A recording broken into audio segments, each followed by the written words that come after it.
Yo, what's going on, guys? Incarnate HD here, bringing you guys another commentary on the Doom Clan channel. And what you guys are watching right now is a triple chem strike with a Maverick on the map Ignition by Zoom V. You guys know him, you love him. Maverick, pretty good gun. He's playing in, I believe, a party of 4 from what I can see. 3 or 4. None of them are running support. 2 people actually get chem strikes, so it's a total of 5 chem strikes in this game. And this game is kind of slow, to be honest, so actually cut out the first part of each streak to around the specialist bonus.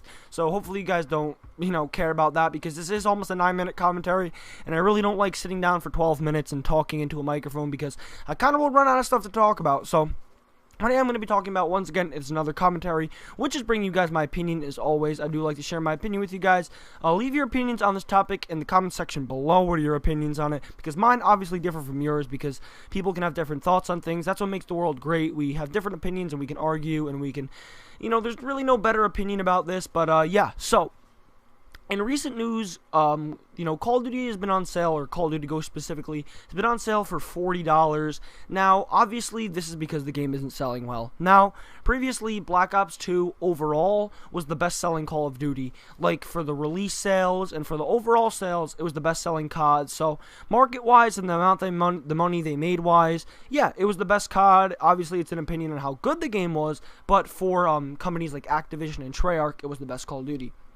Now, reasons why I think Ghost is struggling is just because there's such a lack of interest in the game, and I feel like it's so repetitive. Now, I'm not here to rant. This is my opinion. You might think it's a rant, but it really isn't. I'm just sharing my opinions on why. I mean, the game really has no color. Now, you might say color. It doesn't really matter. But if you look at games like MW3 that had so much color, that game did insanely well. Now, I know that was back during the Call of Duty phase, when Call of Duty was still like a big part of YouTube, and now it's, it's died down a little bit, but the color in that game was outstanding, and everything just popped out, everything shined, and that's something that, might not seem like it plays a big part in it, but it kind of does, because most games that have really good graphics will attract more people, because the game is more complex and it looks nice. That's one thing that we want to see. If we ran around playing an 8-bit game of Call of Duty, no one would want to watch it, because the game is simply not entertaining to watch. Now, YouTube plays a big part in game sales. The best example of this I can bring to you guys is Minecraft.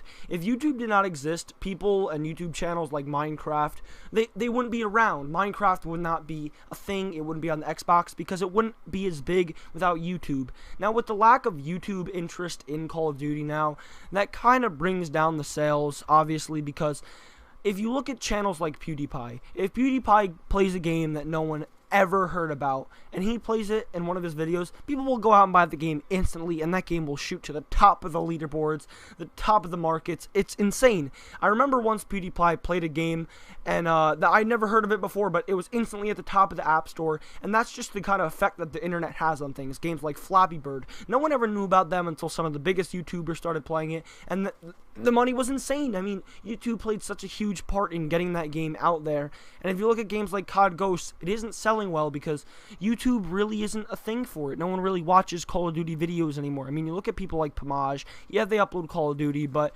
it's not as much as it used to be. And people like Hutch and CNanners, they're all around, they're in the millions of subscribers. Syndicate is at 7 million subscribers from pretty much uploading strictly Call of Duty ever since like 2010 and, Black Ops 1 and Black Ops 2. It was insane what YouTube could do for game sales. But with the death of, the Call of Duty YouTube community, because obviously not all YouTube is dead, but Call of Duty has died down ever since MW2. The game sales have died down. Now, I know Black Ops 2 wasn't, big on YouTube, but it was the best-selling Call of Duty of all time, because it was a growing franchise, but then I think that was it. From this point on, I think the interest in Call of Duty is gone, and they need to do something. Now, the second part of the commentary is what I feel like they could do to make the next Call of Duty sales so much better. First off, they can take aspects like they did from the old CODs. Games like Black Ops 1. Black Ops 1 was so hyped for, and MW3.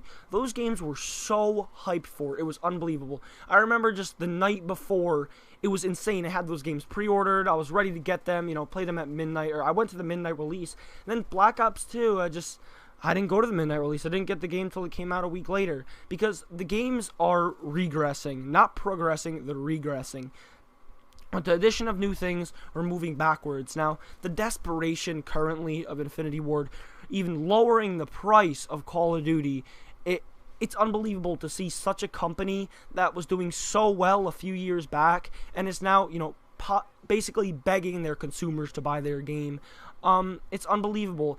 But what doesn't make sense is they lower the price of their game to around $40 because they want people to buy it, but then they release a gun exclusively to season pass holders, which gives them an unfair advantage to people who don't want to pay $50. Now, spending $50 for a gun may seem ridiculous, and it seems ridiculous to most people, so why in God's name would Infinity Ward release that to season pass holders? Only a select few people would buy that, and that just makes your game that much more unfair and that much more, you know, bullshit to play, because people that, you know, have the money, you know, because some people, it's not a matter of having the money, it's just a matter of generally not wanting to spend $50 on a game you really don't enjoy. You want to bring people to enjoy the game, not make them pay $50 to enjoy it, if that makes any sense. You shouldn't make people pay for a game that already isn't doing well to begin with have to pay $50 in order to do well in it, because in my personal opinion, and in most people's personal opinion, the Ripper's a great gun. I mean, the Ripper is a pretty good weapon. It kills really quickly, and yeah, but for some good news, which this commentary hasn't really been full of, the new DLC, the Devastation map pack, I believe it's called, does look pretty good. It's bringing back Dome. I thought Dome was already a remake of Strike Zone, or the other way around, Strike Zone was a remake of Dome, but it was. Apparently they want to bring it back. I do think that's a good move, but they're bringing in aliens. I don't know if you guys have seen the field order, but all the new maps, as you know, in the DLC have different field orders, like we saw in Fog, was the Michael Myers, and maps like Containment, you have the missiles coming down, and Ignition. I believe the rocket launches, I'm not too sure, but now in Dome, for some reason, aliens from Extinction come out. I don't know why they're doing this. I mean, you want your game to sell. You need to make it, you need to give the better player the advantage. You need to make it fit for the good players. Now, I know a vast majority of Call of Duty players are average or below average, but you need to give it to those YouTubers. You need to make those YouTubers play it, because those bad, below average players watch those good YouTubers, those YouTubers who are good at the game. And if the game doesn't appeal to the YouTubers, it won't appeal to the bad players. So you need to focus the game on appealing to the good players, the average players, the above average players, because those YouTubers, those huge YouTubers like Syndicate and Hutch, they don't even upload. They don't upload Call of Duty anymore like they used to. C-Nanners was an insane MW2 player, but the game just, you know, doesn't interest him anymore. It's too child-friendly, for the lack of a better term there. It doesn't really fit these bigger YouTubers, so they don't play it, and the game doesn't get out there, and just overall, the game's popularity is just non-existent. That's what we see in Call of Duty Ghosts, but this gameplay does wrap up in about a minute. Make sure you guys go sub to Zoom V. I actually don't even think I mentioned him. Make sure to go subscribe to Zoom. This is his gameplay, Triple Chem Strike on the map Ignition. My name is Incarnate, or Incarnate HD. Go sub to Zoom. Go sub to me. I'm nearing 1,500 subscribers, and I do believe Zoom is around 3,000 or 40,000. So that's really insane. Good job to Zoom for getting this gameplay. My name is Incarnate, or Incarnate HD. Leave your, once again, leave your opinions in the comments below on how you feel, or, you know, what you could feel done to Call of Duty. I can't speak right now, but what you feel like could be done to the Call of Duty franchise to make their next game sell better. There you go. My name is Incarnate, or Incarnate HD. Hope you have a good day. My name is Incarnate. I fucking butchered this commentary, but I'm out. Peace.